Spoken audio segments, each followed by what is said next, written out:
Hey, what's up guys, Jordan here. So today I wanted to just make another talking video. This channel here, my secondary channel, it's basically just to be more personal and just hang out and just talk about different things that's going on with my life or things, just my opinions on stuff. But yeah, today I wanted to talk again on Japan and like when I went to Japan and just kind of like on that context anyways.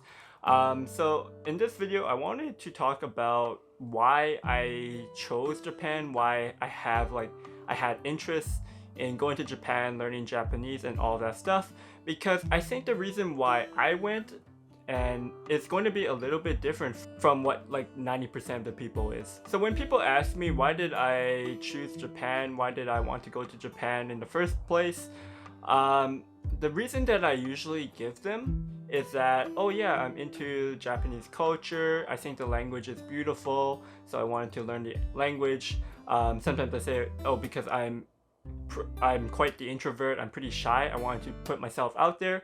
And this is all true. I'm not lying when I say any of this. I do really love the Japanese culture. I do think the language is very beautiful. It sounds super nice, and whenever I'm watching like Japanese shows and stuff, I just really like how the language is structured and how it sounds. The part where I am very shy. If you meet me in real life, like if any of you guys ever met me in real life, I am very soft spoken, especially in bigger groups of people. I'm just better at connecting with people on one-on-one basis or in very small groups, and then when I get more comfortable, then I open up to you. I'm just that kind of person. So like when I went to Japan, I pretty much didn't know anyone, and so I kind of had to break out my shell there. But so while I give that reason to most people when they ask, I don't think I may have told maybe one or two people, but there is like a more like deep rooted reason why I chose to live abroad and live in Japan. First of all, I want to say like Japan was kind of like a more secondary. I did want to just go to like a foreign country where English was not the main language. So I didn't really have interest in like United States, Australia, or like places in Europe to do a study abroad in. I did want to choose somewhere where the language was different. And because I am actually half Japanese and half Chinese, it would either be I I felt like I should either go to either Japan or like China or Hong Kong or something, and then because those are where my deep like my family heritage is from, I guess. So like I think because I can only speak English, I should pick a country, either Japan or China, where I could learn their language, and then I could be able to speak either Japanese or Chinese, since I am Japanese or Chinese. And whenever people ask me, oh, what are you? And I say half Japanese, half Chinese, and then they ask if I could speak, oh, you could speak three languages? And I'm like, no, they always have some sort of disappointment. And I'll get back to this because that kind of ties into my number one reason why I went abroad. Before I even went to Japan, I would say maybe how long ago? Maybe like 4 years ago. Since 4 years ago and even further back all my life up till like 4 years before, I actually had zero interest in like Japanese culture or living abroad or learning a second language. Um, I I felt myself very westernized. I was born in here in Canada. I grew up all my life in Canada, and so I was very westernized. I was a skater boy. Yeah, and I didn't even watch anime really except for like Yu-Gi-Oh and stuff. So I really just didn't care. And so this really all changed. So in my second year of university, I was actually dating this girl. Yeah, I really liked her. She was Chinese, and her family was very traditional Chinese. So we dated for almost 2 years, and we broke up. So the reason she broke up with me, I want to make that clear. So one of the reasons why we broke up, and I don't know if this was true or not, I did ask her why we broke up because I was pretty heartbroken at the time. And this was one of the reasons that she gave me.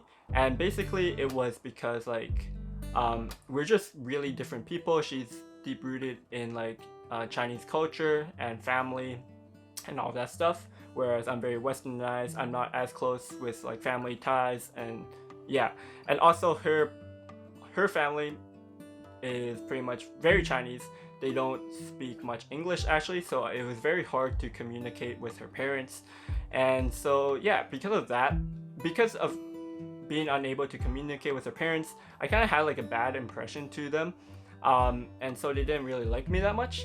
And so that was one of the reasons. And I took that really hard actually, probably harder than I should have. So I was pretty much like, I was a sad boy. I'm not going to say I was depressed because I didn't go in. I don't want to throw out like depression casually, because there are people that are actually going through depression and going through like recovery and stuff.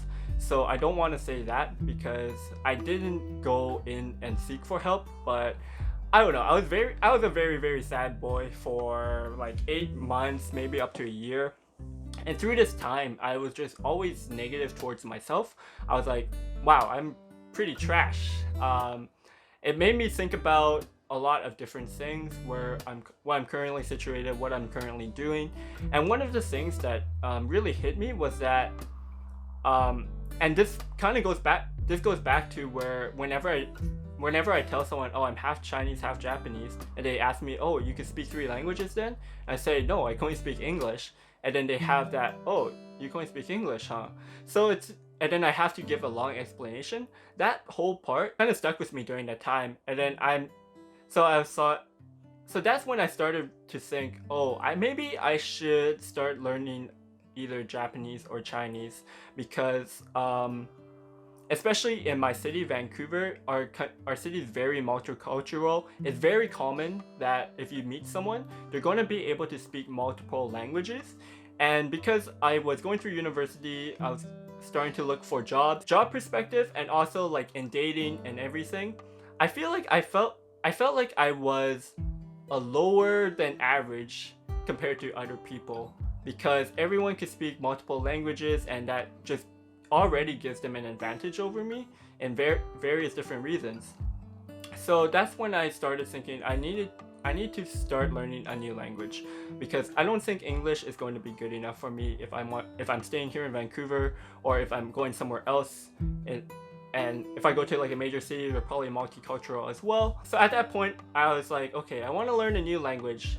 And my choices are either Japanese or Chinese. I did look a little bit into both languages at first, and then I saw that Chinese is very difficult because you have to know all the Chinese characters, whereas Japanese, you have hiragana, katakana, and then kanji. Kanji, there's like 2,000 common kanji that you need to know, but if you want to learn Chinese, you have to know all the Chinese characters, which is like thousands and thousands into the 10,000s. So like, and also in Chinese, they have different pitch accents, and pitch accents is just something that's really hard for me. Japanese does have pitch accent as well, but it's not as important as like Chinese, where in Chinese, if you have different pitch accents and you're saying it wrong, you're literally saying a different word, whereas Japanese, if you say like konnichiwa, then even if you have the pitch accent wrong, it's fine because people will know you're saying hello. So that was one reason why I chose Japanese over Chinese. The other reason was that I did like Japanese culture a little bit more. I started getting into anime at that time. So I started becoming a weeb, I guess. And I thought, okay, maybe I could embrace my Japanese side a bit more. I really like Japanese food. Japan's a beautiful country. So that was another reason. And then and then for the final reason, at that time, I was really put off with Chinese and Chinese culture, because I was going through that stage where I was starting to really resent my ex and her family and all that stuff. I was getting kind of like toxic maybe, so like I was kind of really put off with the whole Chinese culture, and that's why I ended up ultimately picking Japanese, I would say. While I was still studying Japanese, I was still in a poor state of mind, I would say.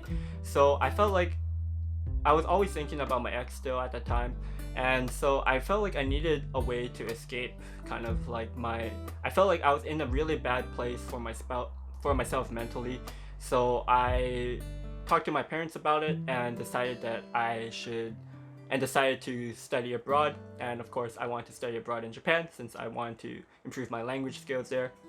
And if you want to improve Japanese, the best place to do it is in Japan, where you can fully immerse yourself. So yeah, so that's why I chose Japan, why I wanted to study Japanese, and why I went there. Like, I haven't really talked much about it to people. I always just tell them the kind of like on the surface level why I went, but this is probably the first time just like opening it up why I went there. In terms of my ex, like, I was saying how heartbroken I was at the time, but right now I hold nothing against her at all. The relationship was good at the time, but yeah, I don't have any grudges. I think that experience, though, it really was a big pivot in my life, and I think I grew a lot from it. There's so many things that changed from me because of that experience, me deciding that I wanted to go study Japanese and go to Japan, and then just growing from the experience in Japan. So much good things has happened since then. So yeah, I do actually really appreciate everything that's happened, and no regrets.